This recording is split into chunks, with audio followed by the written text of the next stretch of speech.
Hey guys, what's up? Scottish Duck here once again, right?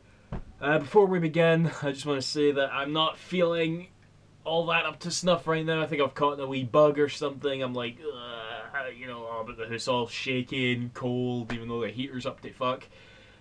So sorry if I sound a wee bit more groggier than I usually do. Also, can I just say, it's Tuesday, and this is like my second day on holiday from work since I started my job. I'm bored out my tits, alright? I actually want to go back to work, okay? I sound like an old wife here, but I'm lost. I thought I'd have all this time to play some games I could catch up with, but I kind of got bored of the games, which is crazy, you know? I've actually started this. Oh god. A friend of mine gave me this months ago. It's pretty good so far, a couple episodes in. I really liked Lucky Star, you know, which I watched like a few months back as well. I don't watch as much anime as I'd like to be honest. I also started this. By the way, I know this is the girliest looking fucking cover you've probably ever seen, but if you've played any of the Atelier games for the PS3, you know how brilliant they are. You know, I love these fucking games. You know, if you haven't, do check them out. They're really really good. But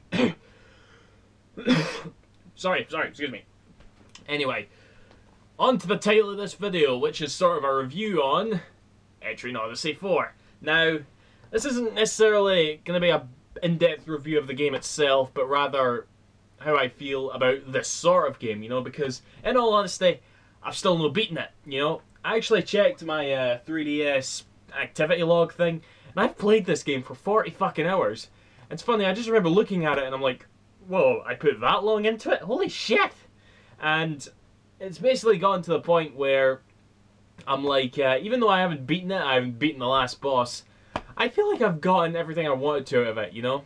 I mean, again, I've moaned about this a million times. Me that buys shitloads of games, you know, don't really have much time to invest in these like 50-hour things, unless it's something I'm really, really into, like Tales of Xillia.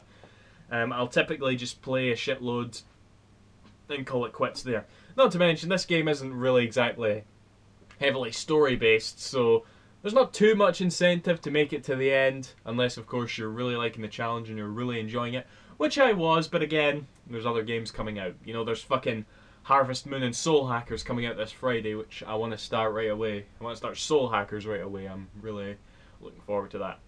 But anyway, Etrian Odyssey 4, Legends of the Titan. Where do I begin? Right, it took us fucking ages to get this game in Europe, right? And I remember just seeing it for the first time and like, ooh, well, RPG from Atlas coming to the 3DS.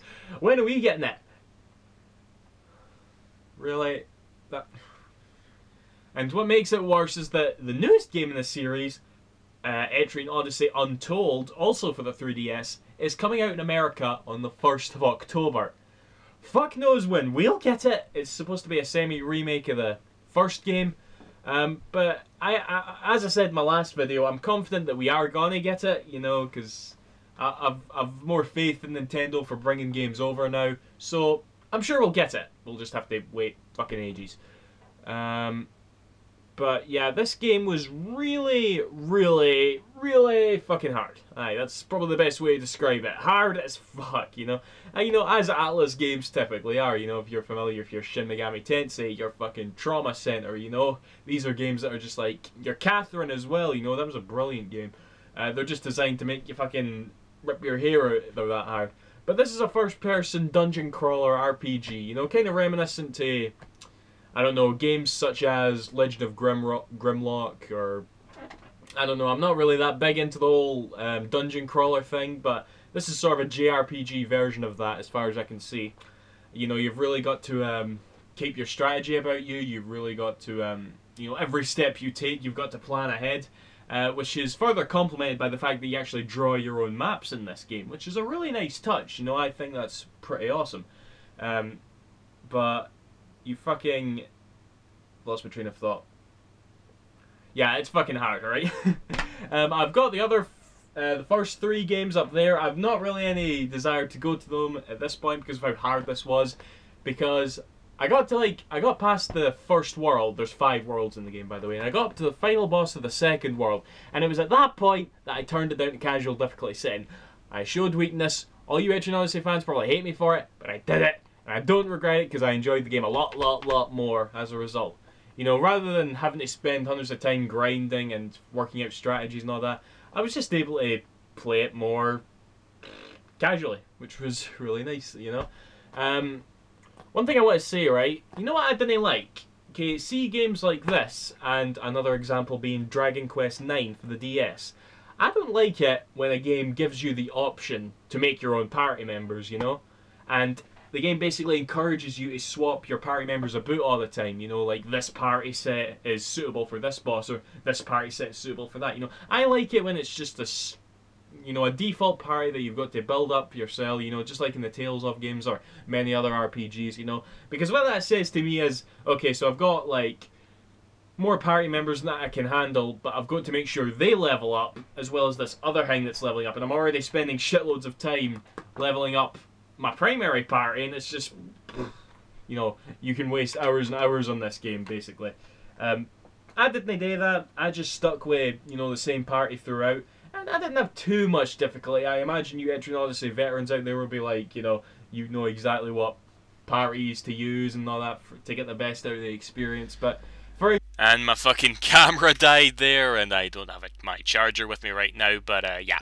But I think I said pretty much everything I wanted to there, you know. I do highly recommend this game, you know.